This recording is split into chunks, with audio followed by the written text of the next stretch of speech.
What is going on, everybody? Stas here. Welcome back to another video. So we had one heck of a day in the stock market today. It was one of those days. All the indexes were green. We even had the metals up. Metals were up. Crypto was up. The VIX was down. I think oil might have went down as well today. Let's double check that. Yeah, oil ended up going down 3%. So we got to break down the markets in this video, talk stocks, earnings, what I'm doing. But before we get into it, make sure to get your free money from Moomoo. You get one free share of NEO guaranteed and up to 5 other stocks, each of which could be valued up to $3,500. Just use my link down below, deposit at least $100, and boom, you get your free money. And by the way, if you guys do want that free share of NEO, you better get on it now because that promotion runs out in a couple of days here at the end of March. So jump on it. Again, link down below. And with that being said, let's dive into the video. So check it out, guys. SPY ended up going up 1.5% on the day. Triple Q, which tracks the NASDAQ, went up 2.2%. We had the Russell up 1.1% and the Dow up a little bit over 1%. And like I said, the VIX went down 8% on the day,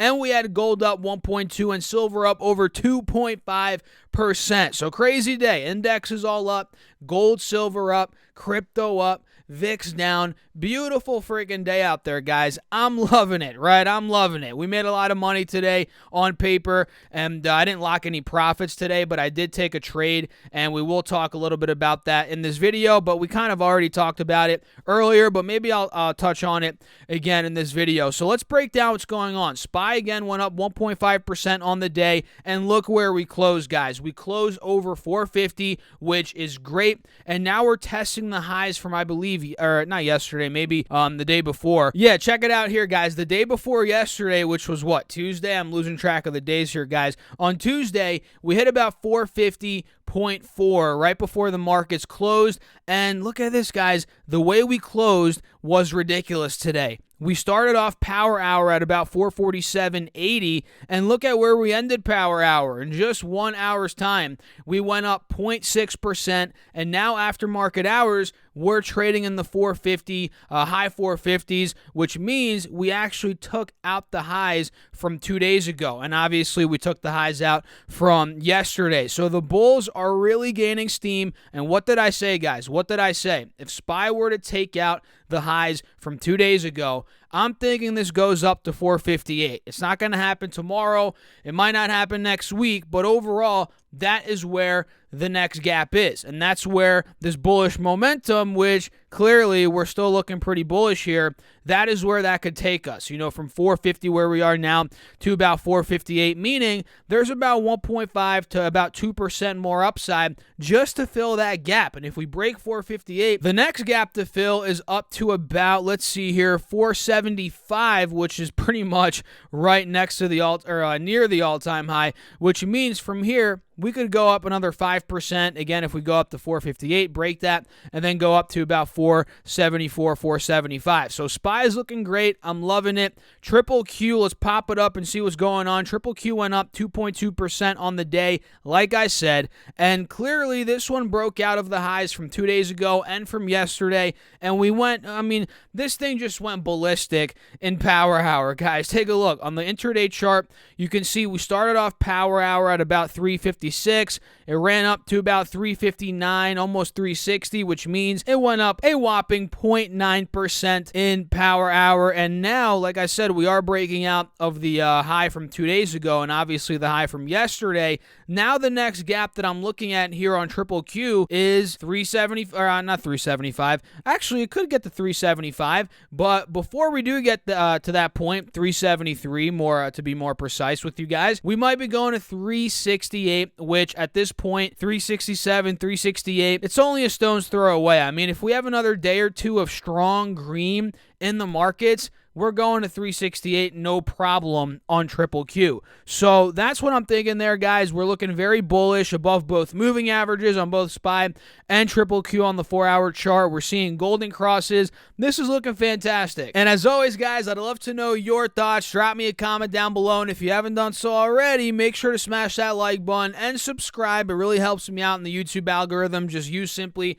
hitting the like button and subscribing. And I do appreciate all of you guys, each and every one of you, out there. I do not take you for granted. Seriously, all of you watching my videos, you're awesome, and I appreciate you. So with that being said, let's see if NIO ended up reporting yet. Last I checked about 10 minutes ago, the numbers were not out. They're probably still not out. Actually, they're probably out now because the stock is up 70 cents after market hours. We did get that nice pop from about 22 bucks where it closed all the way to 23, and now it's now it's at almost 22.70. So it popped up to almost 23. Now we're down about 30 cents from that aftermarket high. So let's see what's going on with NIO. I'm not really seeing any earnings here on the live news tab. That sucks, probably because they just came out. But what I am seeing here on the live news tab is China Renaissance. I'm not sure what that even is. Is that a firm or is that China? I have no idea. China Renaissance starts NIO at a buy with a that'd be crazy.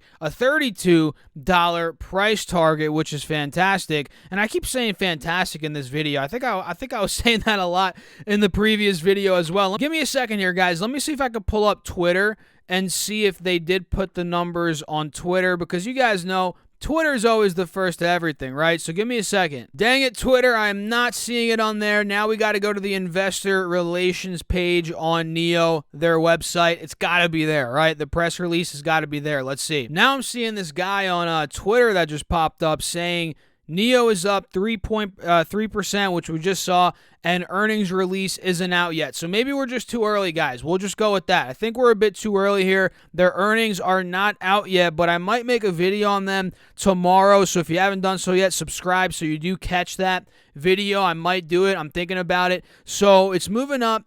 I'm assuming that means that people, investors, traders are expecting decent numbers. So we are moving up after hours. We are taking out the highs from today, yesterday, all of this week pretty much. And now that I'm looking at this 20-day chart, it looks like we had an inverse head and shoulders complete right before our eyes. Look at that, guys. Look, left shoulder head, right shoulder. That's looking pretty solid, and it already completed. But if we do end up breaking out of, let's say, 23, wow, 23 is a big point of resistance, guys. 23 to about 23.50, which was the high at the end of February, early March. If that point breaks, that is where a reversal on NIO could start to occur, and it's already moving above both moving averages on the 4-hour chart. But again, if we take out 23.50, the momentum will kick up even more, in my opinion, to the point where 26.50, 27 plus, maybe even 30 bucks, that could be in the cards, and we have to wait and see what these earnings are looking like, which again, at this point in time, they are just not out yet. So if you're watching this video and the earnings are out and you've seen the earnings, drop me a comment. Let me know your thoughts on the earnings if you want to. So the next stock here that reported this morning, the next company, shall I say, is Darden Restaurants, which I've mentioned them before on my YouTube channel. They own a lot of restaurants, guys, a lot of restaurant chains that you probably know and that you've probably eaten at. Number one is Olive Garden. Number two is Longhorn Steakhouse. They own Yard House. They own Capitol Grill, Bahama Breeze, and the list goes on. There's a couple of more, but those are the main ones, or at least the main ones that I remember and that you guys probably know just off of their brand name. I mean, Olive Garden, who the heck doesn't know Olive Garden, right? Longhorn Steakhouse, a lot of people know that. So they reported numbers this morning, and to be honest, they weren't that great. EPS came in at $1.93 versus $2.12 estimated. Revenue came in at $2.45 billion versus $2.51 billion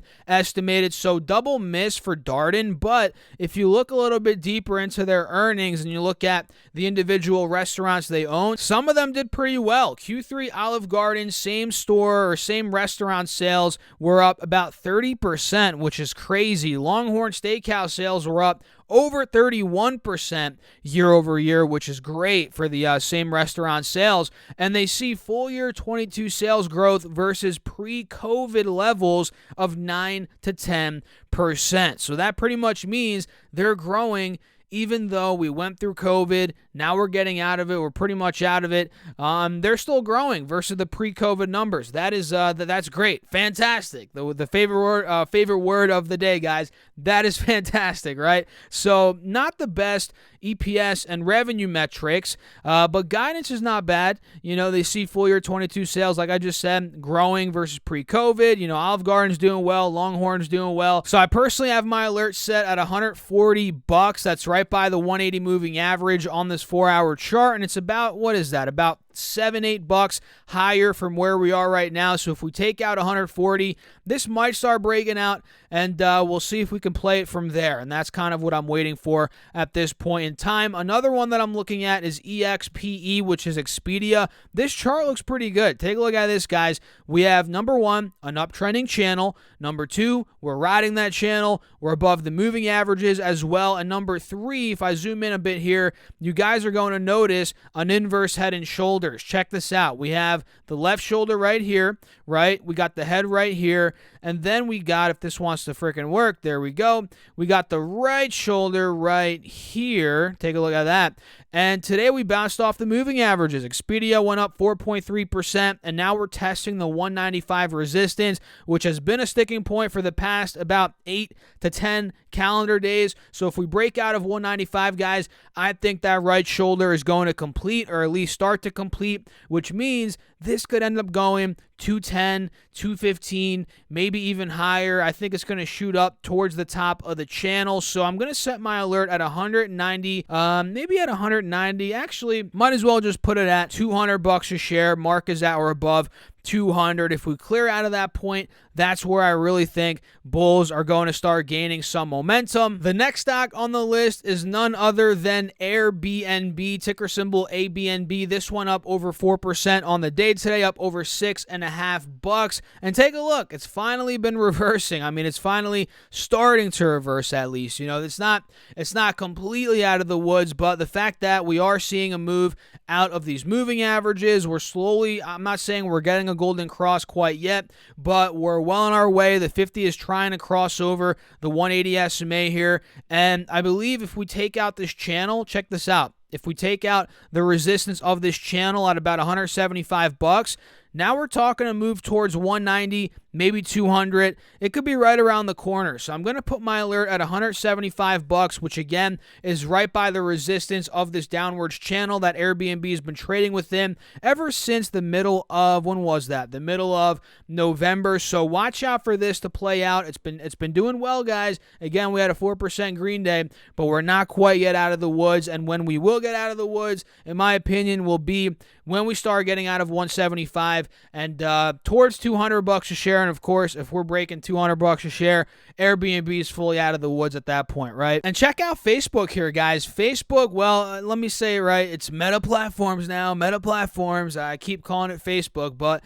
check it out. Facebook went up. There I go again. Meta Platforms went up 2.8% today. It almost closed above 220. Not quite yet, though. Closed at 219.57. And the reason why I want to talk about it is, take a look. It closed above both moving averages on the 4-hour chart today. And by no means, guys, is Meta getting out of the woods yet. It's fully breaking out. It's nothing like that. It's still in a downtrend. Bears are still dominating. No doubt about it. But the fact that we closed above the moving averages, we took out the highs from earlier this week, that is a good first step to a potential push back into the mid 200s. I'm not going to say, oh, we're going high 200s, 300s next week like a crazy lunatic. I'm not going to say that to you guys because that's a bunch of baloney. But could we start moving towards, let's see here, maybe 235, 240, 250 if markets really start getting hot?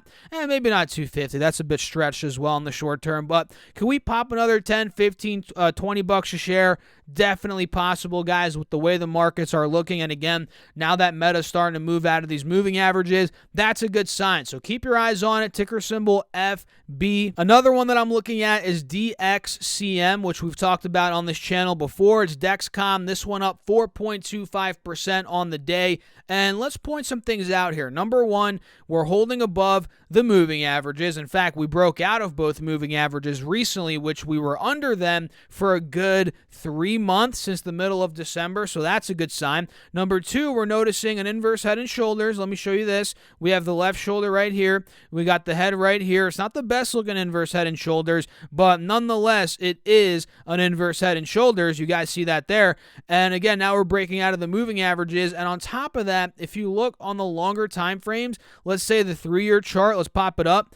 This one's still in an uptrending channel. Look at this. It might not be the most beautiful uptrending channel, but it is one nonetheless. And if we break out of this 50 moving average on this 3-year chart, which is right around 480, 475, which is pretty much right where we are now, a little bit under that. If we start breaking out above 480, that's where Dexcom could really start gaining some momentum. And going back to that 4-hour, you guys can see, it even better now. The fact that we're seeing triple bottom, inverse head and shoulders, whatever you want to call it, at the bottom of the channel. Now we're moving above the moving averages. This, in my opinion, is getting ready for a shot towards 500 again, mid 500s. I think that's definitely possible. So watch out for Dexcom. Another one, the last one that I'm looking at, and if you guys made it till the end, make sure to drop me a comment, hit the like button, and subscribe if you haven't done so already. The last one here is Amgen, ticker symbol AMGM. This one up over 1% on the day, up about $2.70. And what we're noticing on the 4-hour chart is there's a sticking point. There's been a sticking point for a good month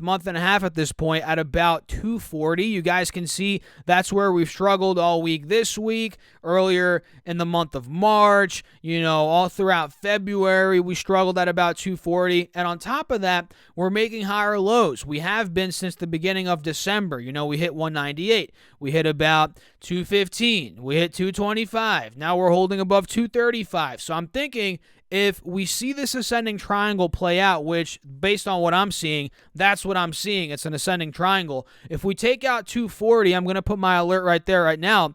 This might fill the gap, as you guys can see, based on this oval tool here.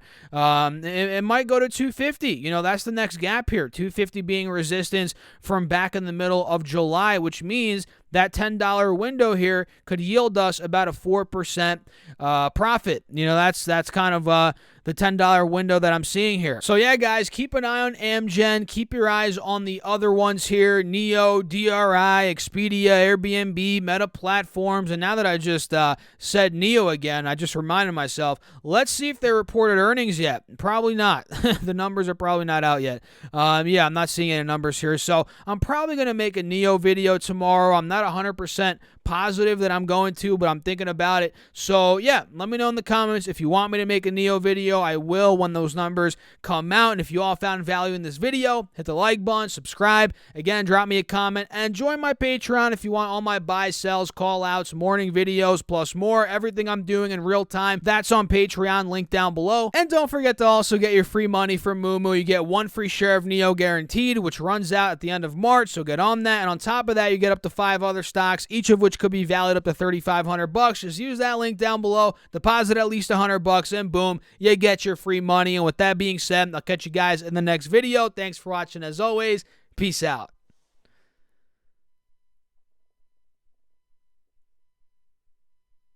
Oh!